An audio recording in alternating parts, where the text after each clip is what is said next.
¿Ya? Sí, ya se Y ve. ya. Ahí se ve. Perfecto. Bueno, pues ya nos presentamos y como les comenté, pues nosotros vamos a dar el tema de necrosis. Este es el índice que planeamos seguir. Vamos a presentarles el caso clínico, vamos a hablar de la anatomía macroscópica, microscópica. Posteriormente vamos a abordar como tal el tema de necrosis, los patrones de necrosis tisular, mecanismos de lesión, que bueno, eso ya tal vez va a ser un pequeño repaso porque ya lo explicaron muy bien las doctoras en la sesión pasada. Vamos a hablar sobre la fisiopatología, la anatomía patológica macroscópica y microscópica, ¿vale? Entonces, vamos a iniciar con el caso clínico. ¿Puede ayudarme alguien a leer el caso clínico, por favor? ¿Nos lo puede leer? ¿Le parece bien a No, usted, muy bien. doctora Carla? ¿Carla Pineda? Sí, es un hombre de 60 años quien acude a urgencias refiriendo dolor torácico de localización retroesternal con inicio súbito que comenzó hace 40 minutos mientras subía las escaleras a su departamento en el tercer piso y que no se dio con el reposo. Él describe su dolor intenso como él describe su dolor intenso como 10/10 EVA, opresivo y con irradiación hacia la mandíbula, sin síntomas acompañantes. Entre sus antecedentes destaca el diagnóstico de diabetes mellitus 2 desde hace 14 años e hipertensión arterial sistémica desde hace un año, ambas sin manejo actual, además de tabaquismo positivo a razón de 5 a 6 cigarrillos al día durante 35 años. A la exploración física lo encuentra despierto, orientado, fase álgica, mucosas bien hidratadas, diaforético. A la auscultación cardíaca, galope S4, pulmones sin estertores ni agregados, IM71, temperatura de 37.1 grados, frecuencia cardíaca de 110 RPM, frecuencia respiratoria de 21 RPM y presión arterial de 140/80. Perfecto. Bueno, me parece que el día de ayer también les hicieron llegar el caso clínico, entonces espero que lo hayan podido leer y hayan tratado de resolverlo para que pues podamos hacer la clase más dinámica. Voy a irles preguntando algunas cosas respecto al caso, respecto a temas de áreas que vemos en ciclos básicos para poder hacerlo más dinámico, ¿vale? Ok, primero vamos a iniciar con esto. ¿Cuáles son los datos clínicos que orientan a su diagnóstico? Y vamos a comenzar con la ficha de identificación. Entonces, si quieren, me regreso aquí. Si se dan cuenta, el caso clínico en realidad es corto y creo yo que es muy conciso. Entonces, datos de ficha de identificación relevantes para poder orientar el diagnóstico, quizá no vayan a encontrar tantos, pero ¿cuál podría ser uno de estos datos? La edad, Ok, la edad, ajá, muy bien. ¿Y algún otro dato? El sexo. Ok, la edad y el sexo, muy bien. El dato principal aquí que puede orientar un poco el diagnóstico es un hombre de 60 años. Los siguientes serían los antecedentes personales. Ok, ¿qué antecedentes personales ustedes consideran que pueden ser relevantes para llegar al diagnóstico? La hipertensión arterial. hipertensión arterial, Ok, la hipertensión arterial, muy bien. ¿Qué más? Diabetes mellitus. Diabetes mellitus tipo 2, muy bien. El índice de tabaco Ajá, ¿se lo calculó, doctora? es no, es moderado. Ok. Bueno, 5 a 6 cigarrillos al día durante 35 años. Bueno, también ya se vuelve un factor importante, pero qué bueno que se lo haya calculado. Vamos a continuar. Entonces, la ficha de identificación, los antecedentes. El tabaquismo, como ya he mencionado, el diagnóstico de diabetes mellitus, la hipertensión arterial y otro dato del cual creo que nadie mencionó fue la obesidad. El paciente tiene un IMC de 31. Entonces, este también ya es un factor de riesgo importante. Y bueno, de todos estos antecedentes, ¿cuál ustedes creen que pueda ser el de mayor relevancia para orientar el diagnóstico? La hipertensión. hipertensión arterial. La hipertensión arterial. Ok, ¿alguien tiene alguna otra idea, opinión? Yo diría que la obesidad también, ¿no? Yo también Ok, de la obesidad. Sí, la obesidad también. Tabaquismo, porque, bueno, tenía entendido que puede ser la obstrucción, ¿no? ¿O no? Perdón, ¿quién está hablando? No, no escuché muy bien su comentario, doctora. Ah, bueno, estaba diciendo que puede ser tabaquismo, o sea, el más relevante. Ah, ok. Yo Bueno, creería, ajá. sí, es que yo creería que no hay ninguno como más relevante porque siento que todos van correlacionados pues con unos con otros, entonces siento que todos son importantes. Ok. Bueno, ese es un comentario muy certero. Realmente todos los factores de riesgo, todos estos antecedentes que al final son factores de riesgo para el posible diagnóstico, interactúan entre sí y obviamente aumentan el riesgo.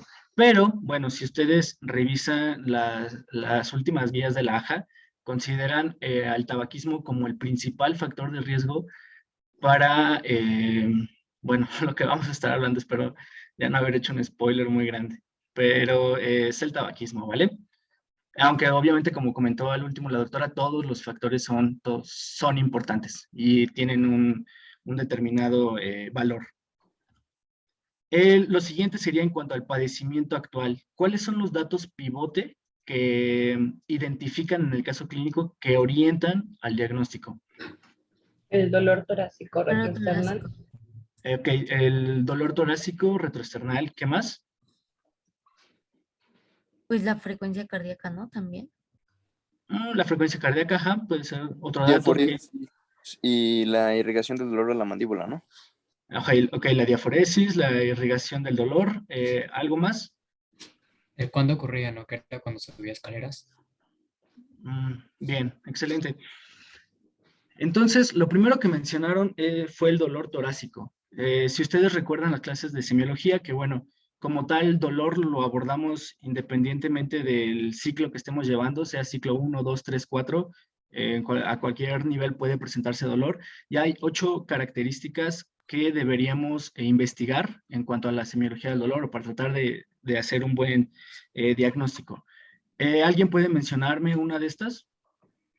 Ahí está, pero ¿alguien puede mencionarme una o varias de estas características que deberíamos buscar del dolor? Sí, sí, rabia. Ok, ¿La la irradiación. localización? Irradiación, localización, muy bien. ¿Qué lo aumenta y disminuye disminuye? y qué lo exacerba? Ajá, que lo exacerba y que lo disminuye. Muy bien, llevamos 3. Fenómenos que lo acompañan. Ajá, síntomas acompañantes, 4, ok. Si es Intensidad. opresivo. El lugar. La localización ya la habían mencionado. Dijeron intensidad por ahí, ¿no? Sí, Pi. Ok, intensidad, faltan otros 3. Si es opresivo o agudo. Ajá, el tipo de dolor. ¿Algo más? ¿Ya dijeron la duración? La duración, efectivamente, la duración. Y otro La dato, evolución. la evolución, exacto, que podríamos incluirlo más en cómo se instaura el dolor, si es de una instauración brusca o si va acrecentando, si va de manera gradual. Entonces, en cuanto al padecimiento actual, el dolor torácico fue el dato pivote, la localización es retroesternal, el paciente lo describe como opresivo. Esto ya en un departamento de urgencias, pues no les van a decir como tengo dolor opresivo, doctor. Es más frecuente que les digan como, siento que incluso, bueno, a mí en algún momento me tocó escuchar que sentían como si un elefante les estuviera oprimiendo el tórax. Entonces, habrá distintas formas de que se los refieran, pero al final es un dolor opresivo. La instauración, que en el caso de este paciente fue de una manera brusca, la duración, que como leyeron, tenían ya más de 40 minutos o 40 minutos aproximadamente. La intensidad era brusca, el paciente decía que tenía un dolor 10 de 10 en la escala visual análoga, la irradiación que comentaron había sido a mandíbula, la exacerbación y disminución nos comentó que no había cedido con el reposo, entonces ese es otro dato también importante. Y los otros 2 datos del padecimiento actual que son pivotes son precisamente la diaforesis y bueno, nadie mencionó el cuarto ruido. ¿Alguien recuerda cuáles son los ruidos cardíacos?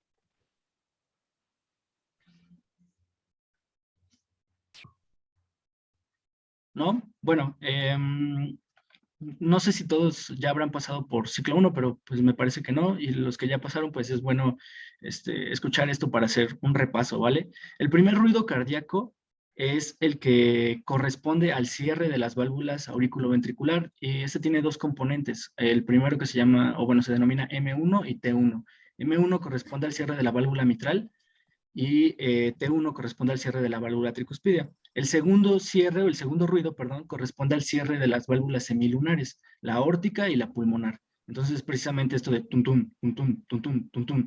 Ese primer ruido es lo que les mencioné, el cierre de las auriculoventriculares, y el segundo ruido corresponde al cierre de las semilunares, aórtica y pulmonar. Hay un tercer ruido que no siempre es patológico, que incluso puede ser fisiológico en los niños, y en pacientes seniles puede presentarse este tercer ruido que corresponde a la vibración del músculo ventricular relajado por el llenado abrupto.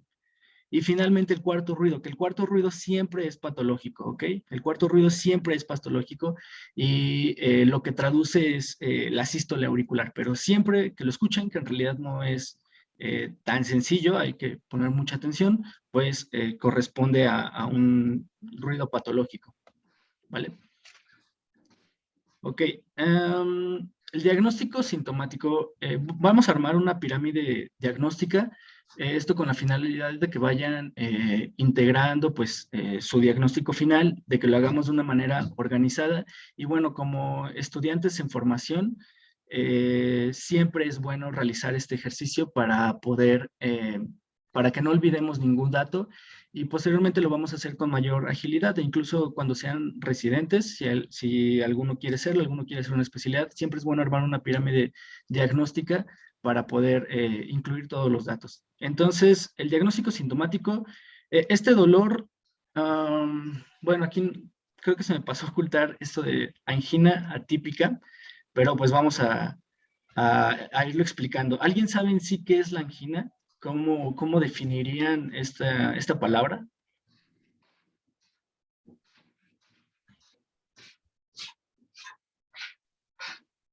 ¿Nadie? Pues es un síntoma, ¿no? Ok, es un síntoma. ¿Y un síntoma de qué? O en sí, ¿qué es este síntoma? Bueno, de lo que yo me acuerdo es que era un síntoma de una enfermedad arterial, coronaria, creo. Ok, sí, muy bien, va por ahí exactamente. Angina Bueno, viene del latín, de hecho se escribe de la misma manera, aunque no sé si se pronuncia igual, pero es una palabra de origen latín que significa estrechez o estrecho. Entonces, anteriormente como tal, la angina se utilizaba para referirse al dolor de tipo isquémico en distintas regiones. Actualmente se utiliza más para referirse al dolor isquémico miocárdico, ¿ok? Entonces, ese es un dato importante. Y bueno, tenemos como tal la angina atípica y la angina típica. ¿Alguien conoce cuál es la diferencia, o cuál imaginan que podría ser la diferencia entre estos dos términos? Doctores, si quieren, vayan levantando la mano para que participen todos, ¿vale? Y sea más dinámica la clase. Recuerden que en base a esto es las evaluaciones que se van a hacer.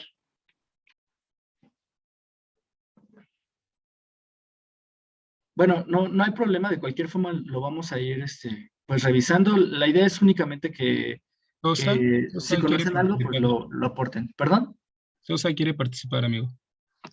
Disculpa, es que no alcanzo, no veo aquí las manitas levantadas ni nada, pero sí, a ver, doctora.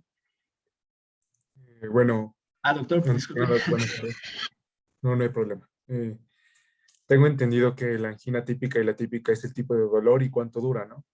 Su duración. Ok, ese es un dato importante, y pueden ser variantes de angina. Ajá, muy bien. Sí, pues aquí está. Ok, entonces como les mencioné, la angina es el dolor torácico producido por isquemia miocárdica. Y hay 3 datos clínicos que nos dicen si se trata de una angina típica o una angina atípica. Si el dolor que está refiriendo el paciente es de tipo opresivo, si está siendo provocado por ejercicio y o estrés emocional, si el dolor cede con el reposo o con nitroglicerina, estos son datos clínicos que deberíamos tener en cuenta. Si cumple el dolor que nos está mencionando el paciente con los 3 datos, se denomina angina típica. Si cumple solo con 2 datos, es una angina atípica. Si cumple con 1 o con ninguno, entonces es posible que el dolor no sea de origen cardíaco, que ese dolor torácico no sea de origen cardíaco.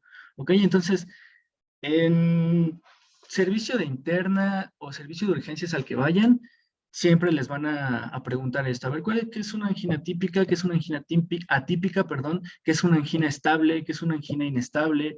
¿Cuáles son las variantes de angina? Etcétera. Entonces, es un poco abrumador e incluso en la última guía en 2020 se está considerando el poder cambiar un poco la nomenclatura porque a veces puede resultar un poco ambigua entre una angina y otra. Pero bueno, por ahora quédense con estas 3 características clínicas que nos van a permitir diferenciar si se trata de una angina típica o una angina atípica, ¿vale?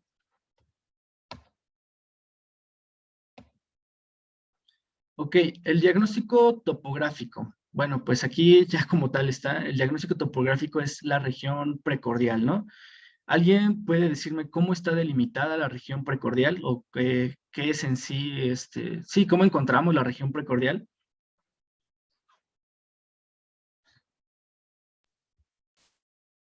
Creo que era desde la línea axilar anterior, derecha, hasta la axilar posterior izquierda. Bueno, eso sonó como un área muy extensa. Sí, doctora, Eh, dime.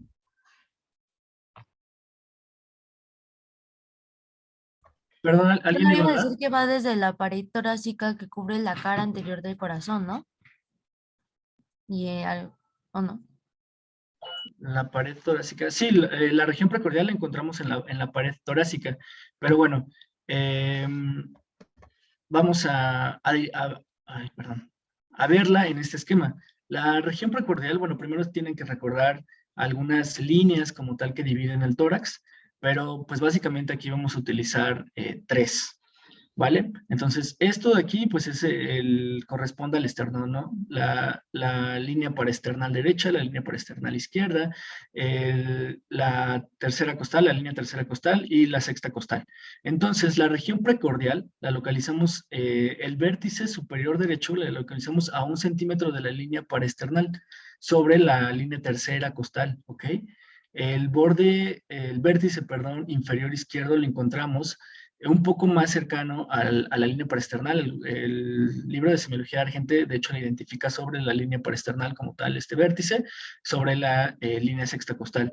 Y bueno, el vértice, perdón, superior izquierdo, 2 a 3 centímetros de la línea paraesternal en la tercera costal, y finalmente el vértice inferior derecho en la línea sexta costal, a la altura de la línea medio clavicular. ¿Ok? Entonces, esto, si unimos los 4 puntos que vemos aquí, es la región precordial. Y bueno, esto más adelante lo vamos a retomar cuando veamos anatomía y quede un poco más claro. Después del diagnóstico topográfico, deberíamos hacer un diagnóstico anatómico. Con base en la clínica del caso clínico que estamos revisando, sería difícil hacer un diagnóstico clínico certero, pero para eso es muy útil el conocer la epidemiología de las distintas patologías. Entonces, ¿ustedes dónde creen que esté ocurriendo la lesión? ¿O cuál sería el diagnóstico anatómico que integrarían con este cuadro?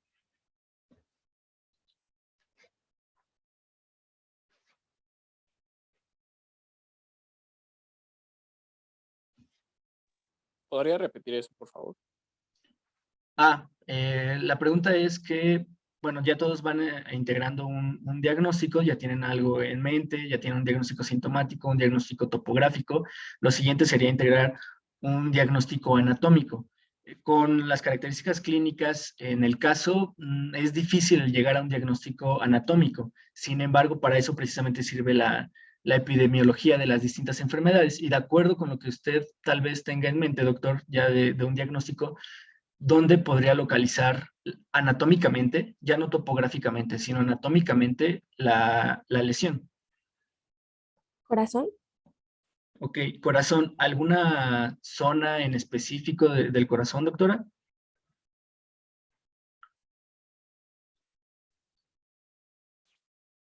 El miocardio. Miocardio, ok, ¿y alguna parte como tal? ¿Algo más, un poquito más específico? En los Oclusión ventrículos. de las arterias coronarias. Ok, perfecto, ahí está lo que podría ser nuestro diagnóstico anatómico, la arteria coronaria.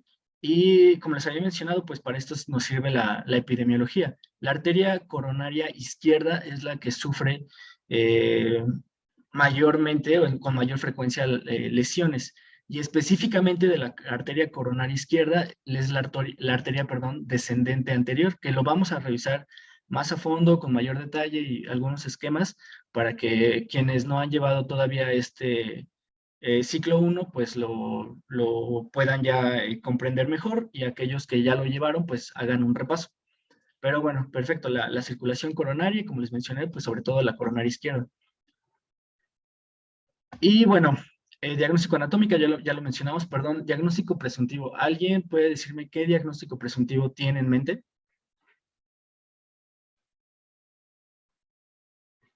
Puede ser infarto al miocardio. Ok, infarto agudo al miocardio.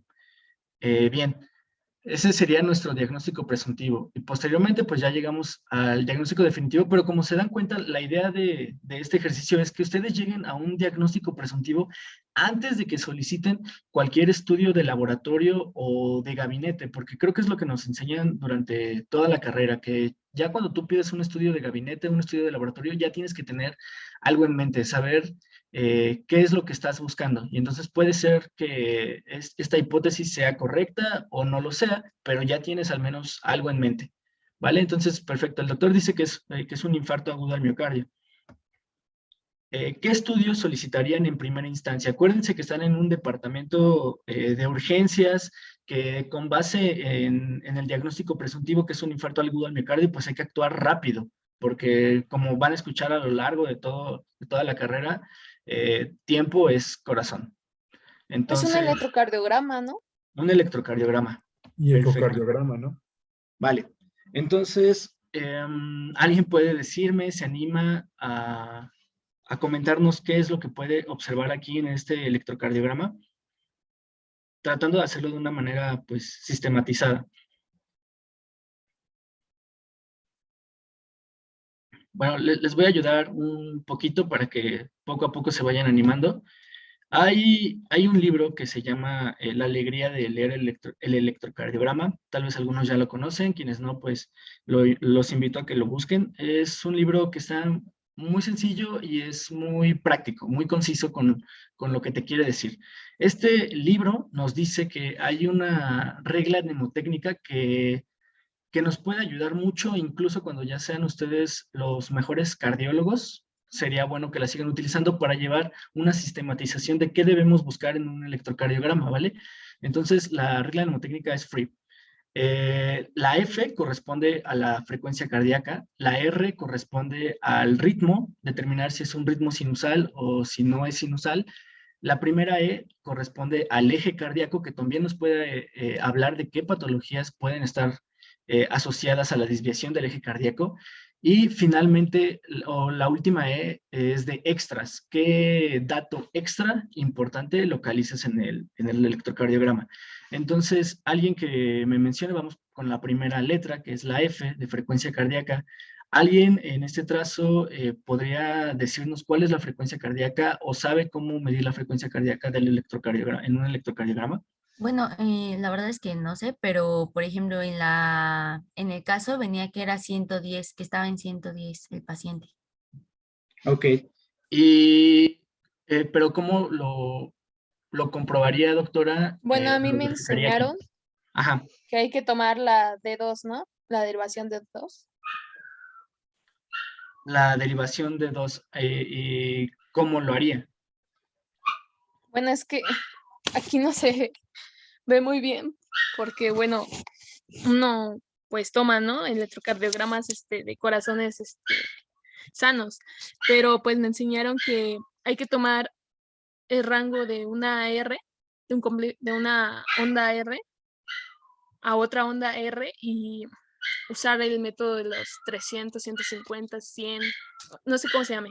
Ah, perfecto, sí, exactamente. Esa es una forma de medir la frecuencia cardíaca. Realmente la finalidad de esta clase no es ni siquiera dar electrocardiografía básica, porque pues para eso llevaríamos más tiempo y entender distintos conceptos antes como tal de meternos a un electrocardiograma, pero pues es que se lleven de aquí quizá con esta diapositiva y con este trazo pues algunos tips, algunos datitos que les puedan funcionar más adelante y que esperemos que no se les olvide.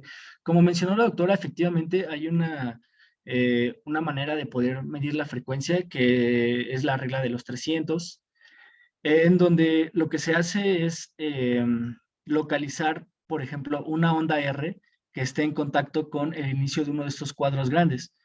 Antes que nada, pues me faltó mencionarles que antes de que empiecen a leer un electrocardiograma, sería muy bueno que verificaran a qué velocidad está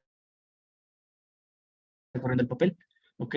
Porque con base en ello pueden o sabríamos a cuánto equivale cada uno de estos cuadros grandes y cada uno de los 5 cuadros pequeñitos que están dentro de este cuadro grande. Entonces, lo normal es que corra los 25 milímetros por segundo y también tienen que checar como tal el voltaje del electrocardiograma, que tiene que ser, o bueno, normalmente es de 10.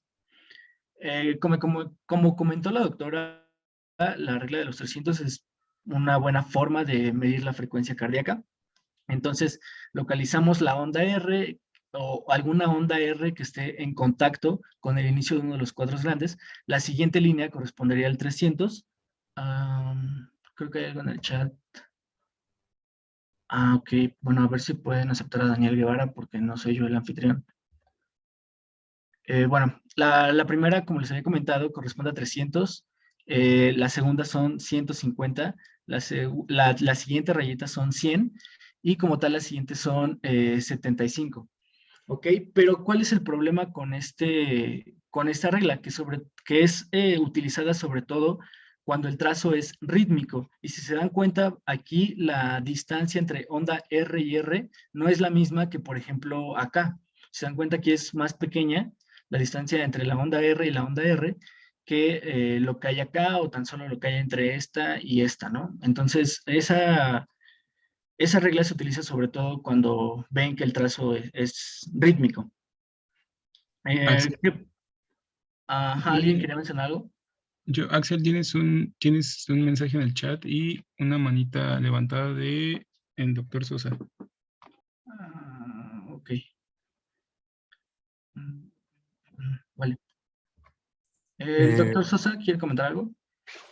Pues igual, en las isquemias siempre la onda T va a ser será invertida y, bueno, en algunas isquemias y en este electrocardiograma se puede observar que las ondas T están invertidas. Ok, perfecto. Bueno, aquí nos adelantamos un poquito con lo que comenta el doctor. Está bien, sin embargo, como les había comentado, la regla es precisamente para tratar de hacerlo sistematizado. Está bien lo que comentó, pero es una buena forma para no perderse. Bueno, me comenta aquí el doctor que no hay que perdernos del tema, entonces simplemente hay que mencionarlo, que identifiquen algunos datos y para poder continuar, porque creo que queda muy poquito tiempo. Entonces, bueno, otra forma de medirlo en un trazo que no es rítmico es precisamente contar 30 cuadros y 30 cuadros grandes. Y contar cada uno de los complejos QRS que están en esos 30 cuadros y multiplicar el número de complejos por 6. ¿Por qué? Porque 30 cuadros grandes por 10, perdón. Porque 30 cuadros... no nos perdamos mucho, perdón que te interrumpa, pero esto ya se está convirtiendo en una clase de electro. Sí, perdón. Ok. Bueno, pues entonces nada más hay que ir con los datos concisos. El ritmo era sinusal, bueno, la frecuencia es de 90, con lo que les había comentado, un ritmo sinusal, pero el eje está a la izquierda y un eje a la izquierda puede hablarnos de un infarto agudo al miocardio, ¿vale? Los extras, que eso me parece que sí es un poco importante. Como tal, tenemos extrasístoles, que son precisamente esos complejos que ven aquí, que no tienen una onda P que los preceda, pero hay elevaciones del segmento ST en una de las derivaciones en D1, en ¿dónde está aquí ABL? ABL, ok, como pueden ver, aquí es este supradesnivel que se ve, y todas estas, de B1 a B6, son como tal, hay una elevación del segmento ST, que es esto que ven aquí como orejitas, algunos lo comentan. Entonces, eso es importante que me pareció que vieran, y que va de D1 a BL y todas las derivaciones precordiales.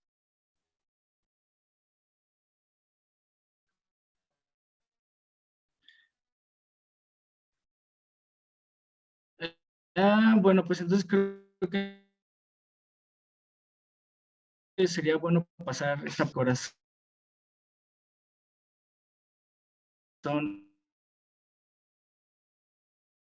en sí se está produciendo el infarto, siempre que podemos inferior. Antes decía ver la derivación ABL y D1, que pueden ver que señaliza esta parte del corazón, corresponde a un infarto de la cara pulmonar izquierda. Las derivaciones B5 y B6 se dan cuenta, están señalizando la parte de debajo del corazón, entonces nos hablan de un infarto en esta localización. Diagnóstico sindromático, pues sería síndrome coronario agudo. Posteriormente hicimos el diagnóstico topográfico en la región precordial, habíamos mencionado, el diagnóstico anatómico, que bueno, con lo que les acabo de mencionar en el cuadrito y con lo que ustedes pueden revisar también en el electrocardiograma, que el supradesnivel del segmento ST, está en las derivaciones B1 a B6 y también en D1 a BL, correspondería a un infarto de la cara anterior del miocardio y de la cara pulmonar izquierda. Entonces, el diagnóstico presuntivo es un infarto agudo al miocardio con elevación del segmento ST. Ahora, ¿cómo sabemos que no es, por ejemplo, una angina inestable? Porque aquí hay conceptos importantes que deberíamos mencionar. Síndromes coronarios agudos son 3 principalmente, que forman parte en sí de la cardiopatía isquémica. La cardiopatía isquémica es como el tema central, los subtemas son enfermedad coronaria crónica y enfermedad coronaria aguda o síndrome coronario agudo. Síndrome coronario agudo encontramos 3 principalmente. El infarto agudo del miocardio con elevación del segmento ST, que es lo que estamos viendo al menos por ahora en este electrocardiograma. El infarto agudo del miocardio sin elevación del segmento ST, que de hecho son más comunes. Y la angina inestable. La angina inestable es otra rubro de este mayor que síndromes coronarios agudos. Y la forma de diferenciar, por ejemplo, un infarto agudo al miocardio sin elevación del segmento ST y una angina inestable, que una angina inestable puede tener o no tener cambios en el electrocardiograma, la diferenciación la hacemos con biomarcadores, que en este caso son las troponinas. Y bueno, algunos otros también se pueden medir, pero realmente no se utilizan con frecuencia en la actualidad. Lo que se mide son en sí las troponinas, troponina I y troponina T, que son proteínas que ayudan o forman parte del proceso de contracción muscular y que también vamos a retomar un poquito más adelante cuando hablemos de histología y de algunos otros aspectos básicos. Pero bueno, en un infarto agudo del miocardio sin elevación del segmento ST, como tal no hay una elevación de este segmento que puede ser un dato claro de infarto, pero hay elevación de las troponinas. El primer biomarcador que se eleva, y aunque no se mida, pero seguramente en algún servicio de urgencias o medicina interna al que vayan, les van a preguntar cuál es el primer biomarcador que se eleva. Pues bueno, el primero es la mioglobina, que se eleva en las primeras 2 horas. Y posteriormente, pero bueno, este realmente no se utiliza porque además es poco sensible y poco específico. Un daño muscular en cualquier otra región puede producir un aumento de la mioglobina, así como de la creatinfosfoquinasa. Y bueno, la MB es la fracción más relacionada al corazón, pero también puede elevarse por otras cuestiones. Entonces, realmente son datos que no se utilizan tanto, al menos de manera actual, en un departamento de urgencias o en la práctica clínica. Pero la troponina T y la troponina I, que se elevan en las primeras 3 horas, estos sí pueden ser, bueno, después de las primeras 3 horas, mejor dicho, estos sí son datos clínicos importantes, y cuando hay elevación de estos, entonces decimos que sí hay un infarto agudo al miocardio, porque la elevación de esas troponinas es un dato de necrosis. ¿Ok? Y una angina inestable no tiene elevación de troponinas. Puede que tenga el segmento ST elevado, pero si no tiene elevación de troponinas, entonces se queda como angina inestable.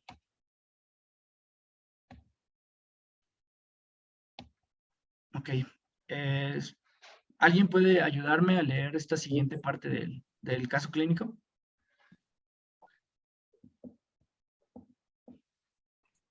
Si quiere lo Sí. apoyo, Doc.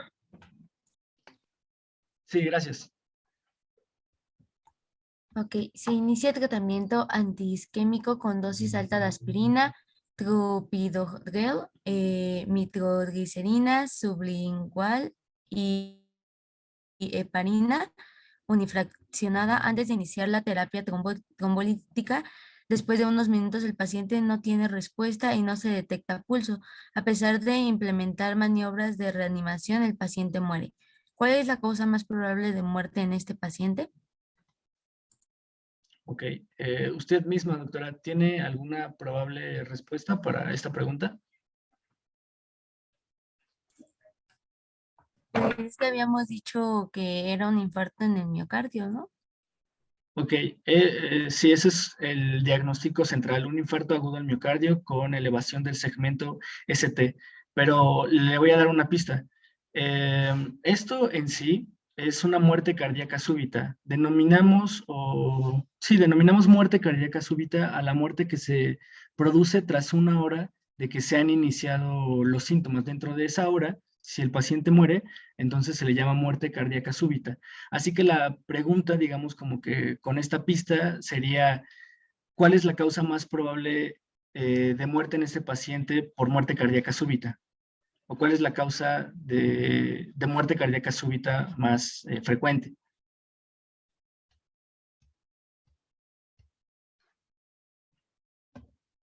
Bueno, esa es otra pista electrocardiográfica, pero bueno, no vamos a meternos tanto con esto. Esto es un trazo de una fibrilación ventricular. La fibrilación ventricular y la taquicardia ventricular son denominados ritmos de paro, porque lo que producen pues precisamente es el paro cardiorrespiratorio, lleva a la sistolia y posteriormente pues hay muerte. Entonces, la taquicardia ventricular y la fibrilación ventricular son las principales causas de muerte cardíaca súbita, y es seguramente lo que sucedió en este paciente. Es la causa más probable. Hay algunas otras causas que pueden producirse posteriores a la isquemia, que causan muerte, como la ruptura del músculo papilar, la ruptura de la pared libre, la ruptura del septo.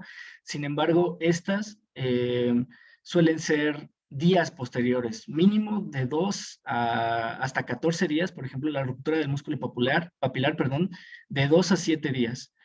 La ruptura de la pared libre hasta 14 días después se puede producir, y producen otros datos clínicos que como tal pues no nos comentan aquí, y que además en este caso clínico fue de manera aguda. Entonces pues no pensaríamos en esas causas. Lo siguiente de este caso sería, posteriormente se realiza una biopsia post-mortem con los siguientes hallazgos. Hasta aquí, doctor. Ok. Bueno, pues entonces... Vamos a ver nada más la parte clínica ahorita, ¿no? Ya los chicos hoy tuvieron mucha información. Sí, estoy de acuerdo, doctor. Entonces lo dejamos hasta aquí, ya mañana continuaríamos.